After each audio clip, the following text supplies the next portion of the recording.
صل على سيدنا محمد الفاتح لما أغلق والخاتم لما سبق ناصر الحق بالحق والهادي إلى صراطك المستقيم وعلى آله وصحبه ومن والاه العظيم.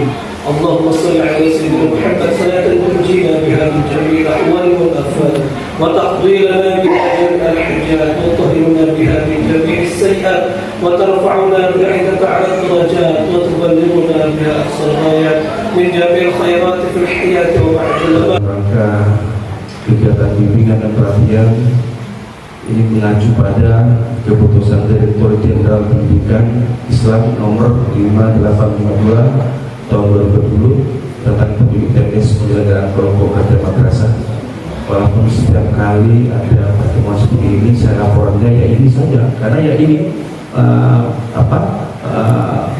dasarnya Bapak Ibu sekalian. Namun kenapa saya tetap menyampaikan ini, karena dengan biar tahu ya, biar paham dasar-dasarnya tentang ini Bapak Ibu sekalian.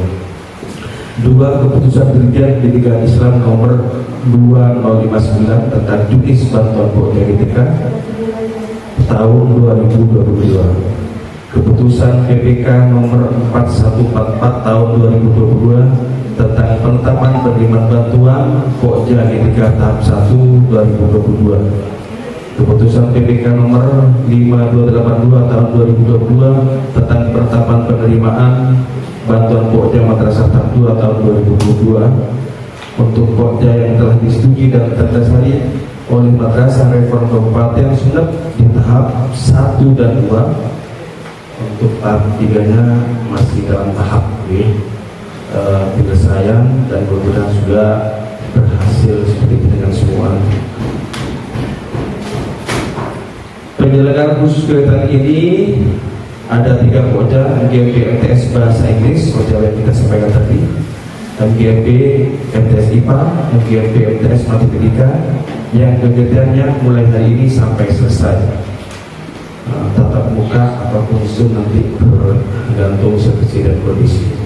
Mohon maaf tadi belum saya sempat menyebutkan. Warahmatullahi wabarakatuh.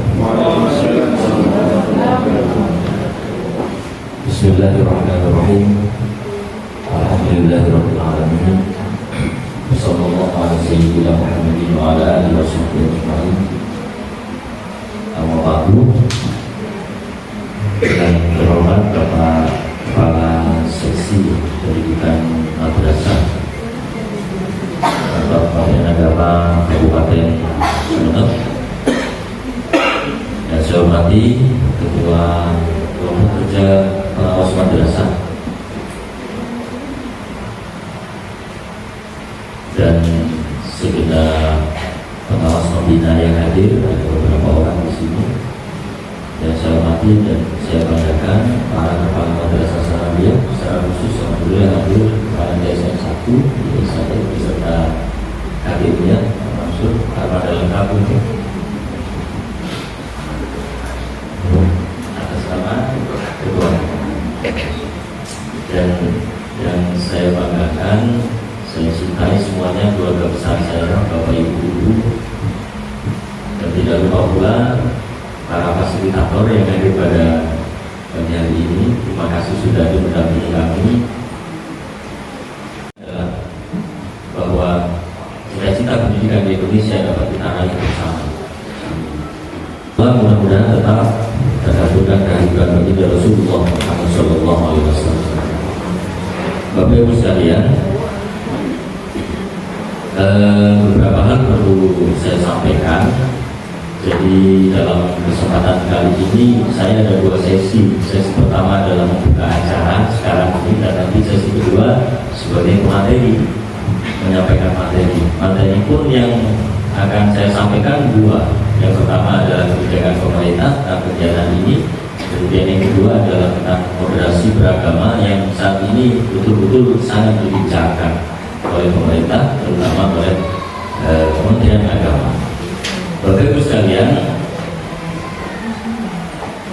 acara ini, kegiatan ini diselenggarakan oleh pemerintah, itu tidak main-main. Yang mendanai kegiatan ini adalah Bank Dunia, dan kita tahu tidak ada yang gratis di Bank Dunia. Jadi ada dua model sebetulnya kucuran darah dari Bank Dunia. Ada yang hibah, ada yang pinjaman. Saya tidak tahu pemerintah ini hibah atau pinjaman.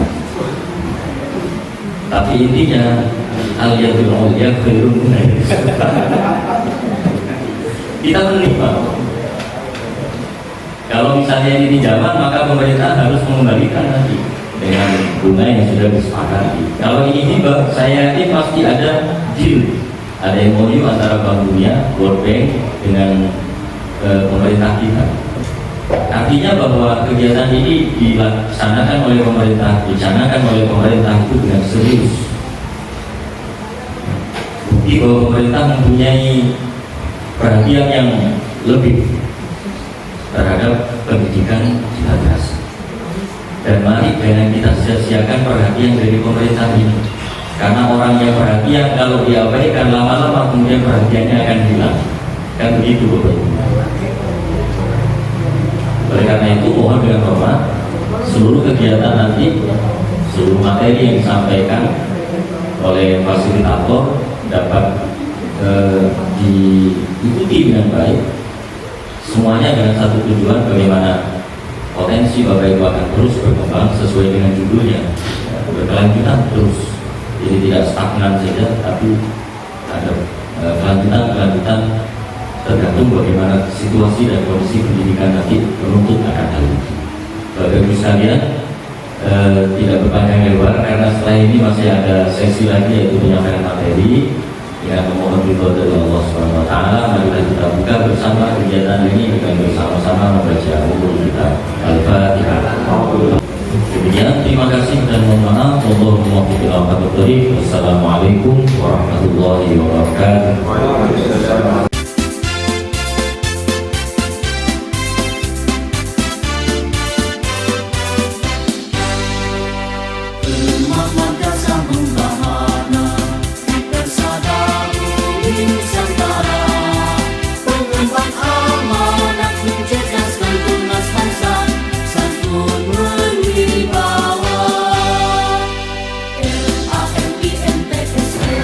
Assalamualaikum warahmatullahi wabarakatuh. Bismillahirrahmanirrahim. Alhamdulillah, salatu wassalamu ala rasulillah. Amma ba'du, ma'alimna billahi ta'ala ya dzal jalali wal ikram. Rabbana la ilma lana illa ma 'allamtana innaka antal alimul hakim.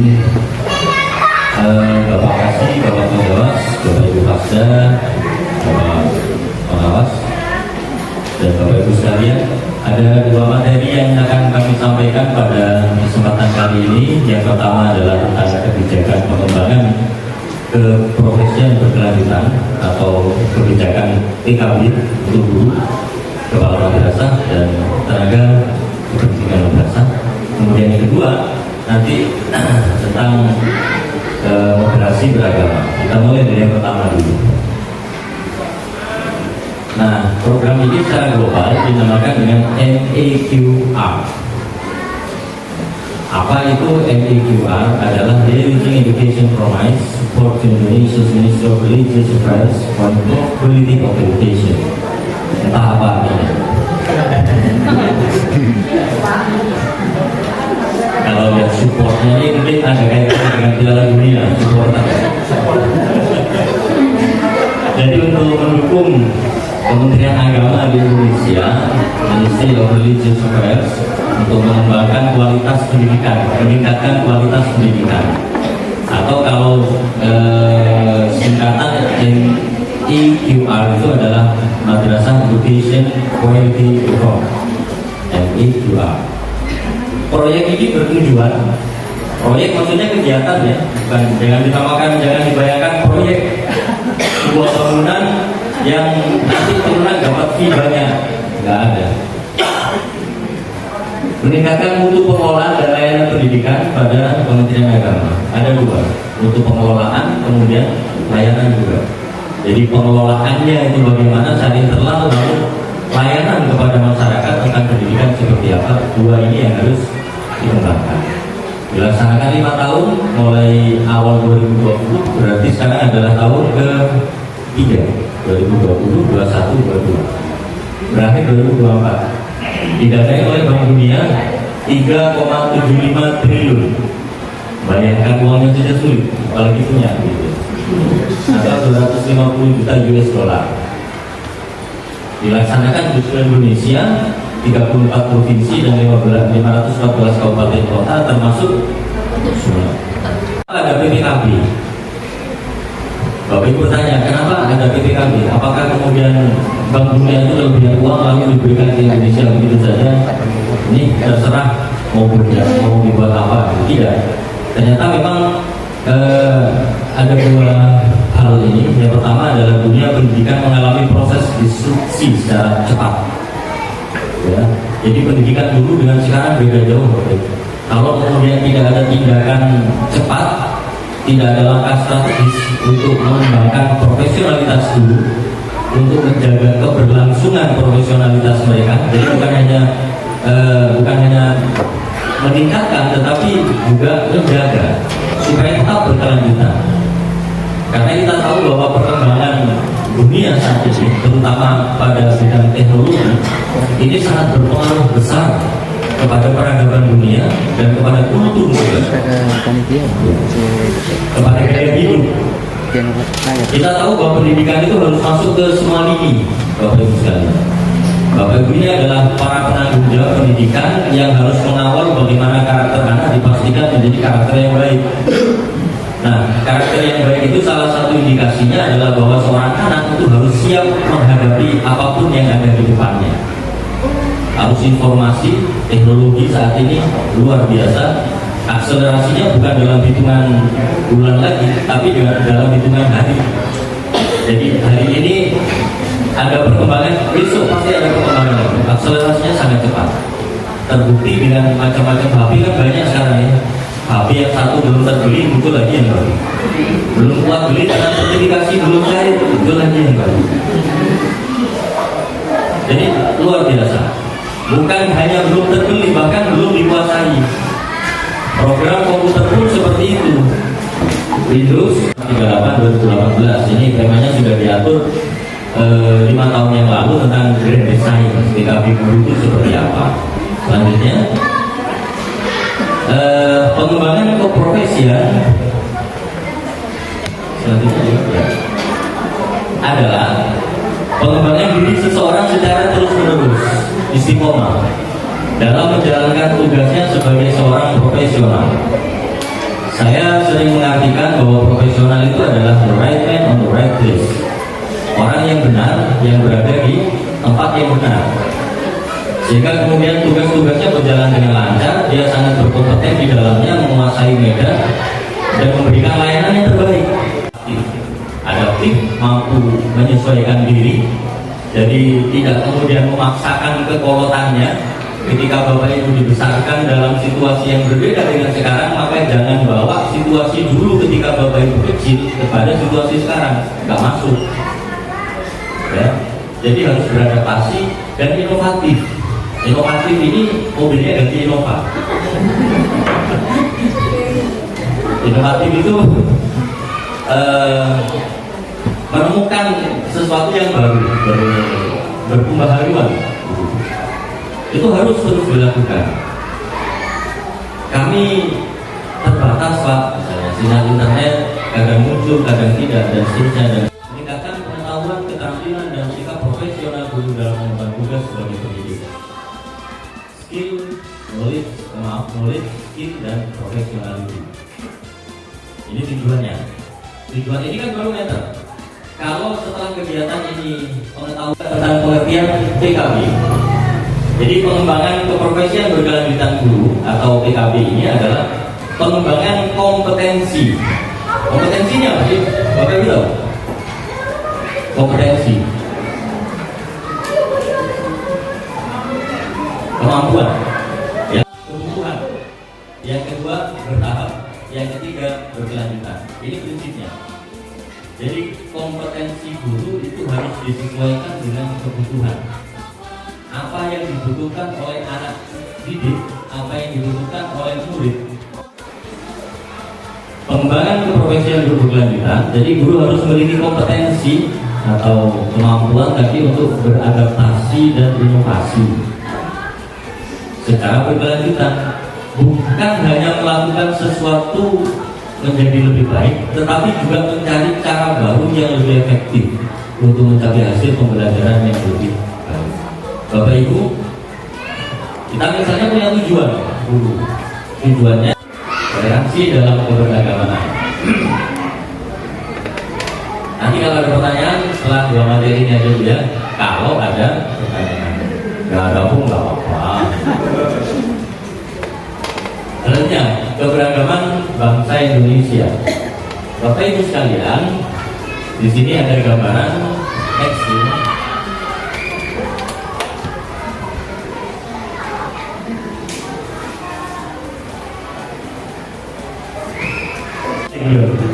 Perkara disini nggak apa-apa. Yang bersyukur nanti di imam. Jadi ini potret gambaran keberagaman bangsa Indonesia. Bangsa Indonesia itu terdiri dari 17.504 pulau, 100 sekian diantaranya dari Sumeneb. Ada 250-an agama dan kepercayaan. Banyak. Iya, memang. 250-an ini yang diakui saat ini hanya beberapa saja. Tidak semuanya diakui, walaupun sama-sama boleh hidup di Indonesia. Salah satu contohnya adalah yang pernah diucapi selamat hari raya oleh Gusmen itu agama Baha'i. Nah, yang sempat viral itu udah banyak utapan agama Baha'i kok diucapi gini-gini. Memang semuanya itu boleh hidup.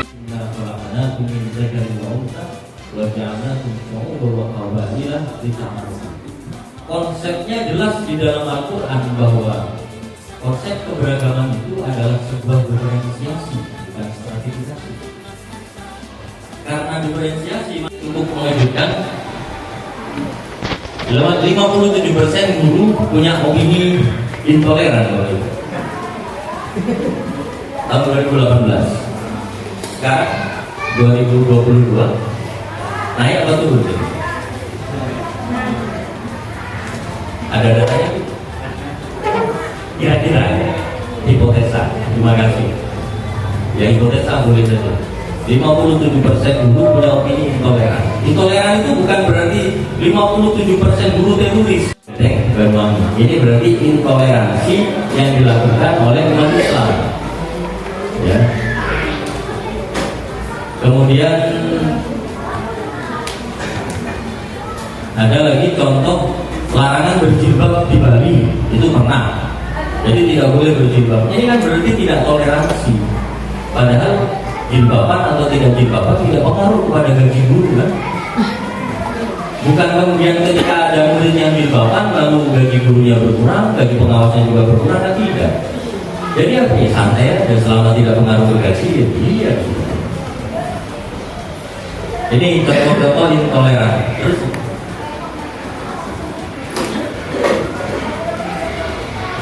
dan intoleransi, radikalisme itu dilakukan oleh hampir semua agama di dunia, ya, oleh hampir semua agama. Bukan hanya umat Islam yang seakan-akan radikal, tetapi Hindu pernah, Buddha pernah, kemudian Konghucu juga pernah, Kristen juga pernah. Semuanya pernah melakukan kekerasan karena perbedaan agama. Nah, kondisi keragaman masyarakat Indonesia itu ada beragam agama, budaya, etnis, dan lain-lain. Oleh karena itu perlu perekat, yang berbeda-bedanya yang didekatkan. Fondasi beragama untuk ukhuwah Islamiyah, ukhuwah Wataniyah, dan ukhuwah Basyariyah. Ragam tafsir kebenaran ini Bapak Ibu akan sangat berpotensi untuk konflik, ya, sangat berpotensi untuk konflik. Tapi intinya begini, bahwa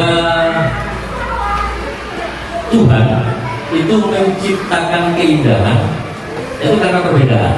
Setuju ya? Jadi moderasi beragama itu berbeda dengan moderasi agama, Bapak Ibu. Ini di slide selanjutnya. Kalau moderasi beragama itu kita moderat, tetapi dalam menjalankan ajaran agama. Kalau moderasi agama salah. Agama ajarannya sudah pasti, sudah selesai, tidak perlu dimoderasikan lagi. Jadi misalnya ada sholat jenazah kan tanpa rukuk, tanpa sujud, lalu kita berimprovisasi karena yang meninggal ini adalah tukang minum, tukang mabuk, mari kita nambahin rukuk sama sujud. Ini nggak bisa. Puasa Ramadan, puasa itu jelas kan, mulai dari terbit fajar, sotik sampai tenggelamnya matahari, mulai subuh sampai maghrib gitu, itu puasanya. Lalu dimoderasikan. Dulu kan masih belum ada global warming, belum ada nilai, itu ada komitmen kebangsaan, itu anti kekerasan, toleransi dan adaptif terhadap kebudayaan lokal. Komitmen kebangsaan itu menjadi salah satu indikator penting bagaimana Bapak Ibu adalah orang yang moderat atau tidak. Ya, Bapak Ibu ini berkomitmen untuk setia dan taat kepada bangsa dan negara. Jangan sampai kemudian apa yang dilakukan itu justru sebaliknya. Suruh hormat bendera tidak mau, disuruh menyanyikan lagu Indonesia Raya sambil berdiri bid'ah. Tapi ketika mertuanya datang langsung berdiri, bid'ah juga itu. Nanti kekerasan ini ya menolak cara-cara kekerasan menyelesaikan masalah. Orang yang moderat itu punya prinsip semua bisa dimusyawarahkan. Jadi sebesar apapun masalah selesai sampai dirembuk. Toleransi, jadi tidak kemudian mengatakan bahwa yang lain salah dan harus dihancurkan, tidak. Lalu adaptif terhadap kebudayaan lokal. Nah ini nahdiyan banget ini ya, adaptif terhadap kebudayaan lokal. Kebudayaan lokal selama itu positif terus kita jaga, karena dengan itu masyarakat dapat didekatkan dengan baik. Selanjutnya, toleransi itu apa? Menurut Kamus Besar Bahasa Indonesia, toleransi itu artinya menghargai, membolehkan, membiarkan pendirian pendapat, pandangan, kepercayaan, kebiasaan dan sebagainya, atau yang bertentangan dengan pendirian sendiri. Jadi dibiarkan aja gak apa-apa, selama tidak mengganggu. Kalau menurut MUI, toleransi itu menghormati, menghargai antar kelompok atau antar individu dalam masyarakat atau dalam bentuk lain. Kita punya tempat yang sangat moderat Bapak Ibu di Pabian itu kan ada jejer, ada masjid, kemudian ada gereja, ada kelenteng, itu indah sekali. Yang penting tidak saling mercon-mercon ya.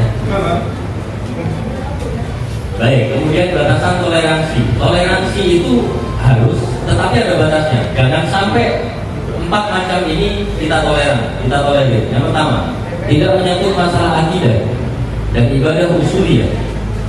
Jadi kalau kemudian ketika Jumat kita karena Islam ke masjid, lalu kemudian Minggu kita ikut kebaktian di gereja, nggak boleh. Ini usuliyah. Cukup kita hormati kalau saya ikut. Lalu tidak menyalahi konsensus bersama dalam berbangsa dan bernegara. Melanggar itu tidak toleran, tidak boleh. Kemudian tidak melanggar nilai-nilai kemanusiaan.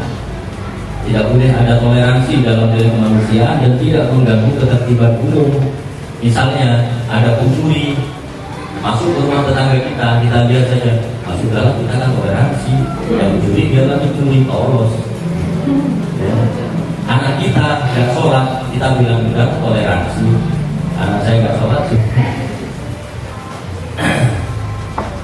Selanjutnya, ya sudah cukup. Ya, langsung diimplementasi di madrasah, jadi bisa diinformasikan sendiri oleh Bapak Ibu. Bapak Ibu, saya yakin